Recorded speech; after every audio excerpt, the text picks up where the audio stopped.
You're doing well. So what I'm going to do is show you a bit more of a detailed walk through some of the exercises I've got you doing. So the first three are going to be your prayer stretch, your thoracic rotation, and your cat-cow. These are all just general upper back and shoulder mobility drills, basically to give you range. So if you do experience pain in them, that's actually okay. It's not necessarily a bad thing because these are unloaded exercises and they're not strength-based exercises. They're more just mobility and stuff like that. Don't be really aggressive and trying to force yourself through the pain or anything like that. A bit of discomfort is okay, but again, don't be too worried if there is a wee bit of discomfort when you're doing these. So the first one, using a chair, a sofa, something similar to this sort of height, called a prayer stretch. So what you're gonna do is you're gonna rest your hands on the bench, palms facing down. And all you're gonna do from here, again, I'd highly recommend putting something under your knees, like I usually put a cushion or something under there. And all I'd recommend you to do basically from here is to essentially just drop your chest through to the floor, keeping those arms nice and straight. Hold this for 5 to 10 seconds, come back upright. And like I said, the aim is basically to bring your head and your chest through that gap. So your chest comes in line with the arm. So from here, you might get to here. That might be enough for you. That's absolutely fine. You might be able to get further. That's fine. You might be able to get further. That's fine. Hold for 5 to 10 seconds. You're not pushing aggressively, like trying to really force yourself through. Just pushing nice and gradually, holding that shape. I can give you an alternative to that one if you need. So thoracic rotation, I think we've done this before, and I've done these three based on the floor for a reason, because I want you to stay on the floor for all of these.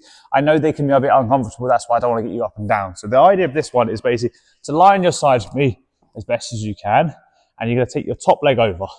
Take your bottom arm to my right leg here, my right arm here, goes to my left leg, and I'm going to take this arm here.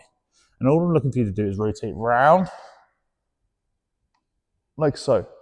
The one thing you're not doing is just moving the arm like this. I'm looking to bring my chest from this wall over here to the wall behind me. So from here, turning and rotating. Turning and rotating. Okay, we'll start with that. That's going to be the first rotational move. From that next position, what we're going to do is a cat-cow.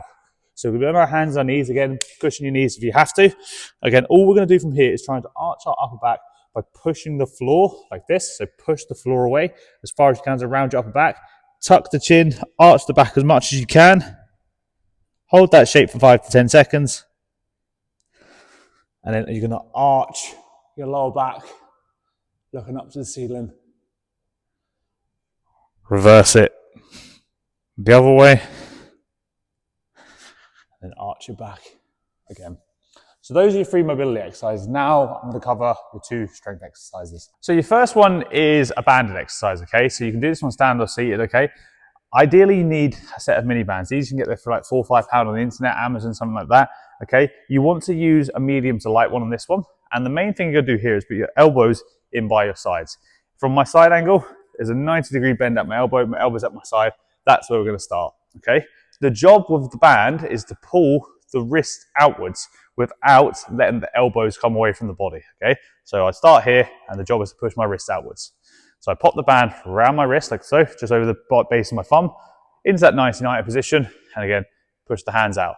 And I'm just gonna start off by holding this position for 30 seconds, aiming to build up towards 60 seconds, okay? So 30 seconds week 1, 35 week 2, 40 week 3, so on and so forth.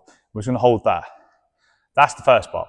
Then we might add in some reps at the end, just to pulse them, again, practicing that same movement. This will be an exercise we progress. So that's the start. So we're gonna do a hold, and then we're gonna do some pulses afterwards. Your final one, Suzanne, can be done lying down. You can do it standing, it just requires a bit more lower back mobility.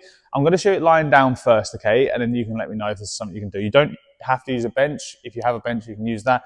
If you need to, you can use the floor. So the aim would be to get yourself down to the floor, nice and slowly. And I know it can be uncomfortable on someone's stomach, but I'm just gonna show you the first part. So you lie down on your stomach, okay, and we're gonna do what's called a Y raise, okay? So a Y raise is going to be not directly in front of us like this and not directly to the side. It's going to be a diagonal angle between the two. This can be quite sore for you, so you might want to bring your arms a wee bit down. That's absolutely fine. Well, I'll show you this from this side as well. So our Y shape is here, and all we're going to do is lift the arms up. I'm keeping my head up to talk to you on this one, but you'd have your head down like this. All you do is lift the arms up, put them down. 1 second hold. Up, down, up, and down, up, and down. The next one's going to be a T. The T is just alongside the body here. So Arms go up, arms go down, arms go up, arms go down. Both of these can be done in a standing position, as I said. It's just more difficult to hold the shape. So what you'd have to do is you'd have to push the hips back, lean over into this shape, and you'd have to lift like this, which can be quite tricky for some people because they're having to focus on more than one thing. So if you have to do this, be my guest, but again, try to do the one from the floor. But from standing, it would be here, hold, back down. If I'm doing a T, here, hold, back down. The big issue here is I don't want to be up here. I want to be as parallel to the floor as I can. So hopefully that helps, Suzanne. I'll put this into your Coach RX. And if you have any questions, just let me know.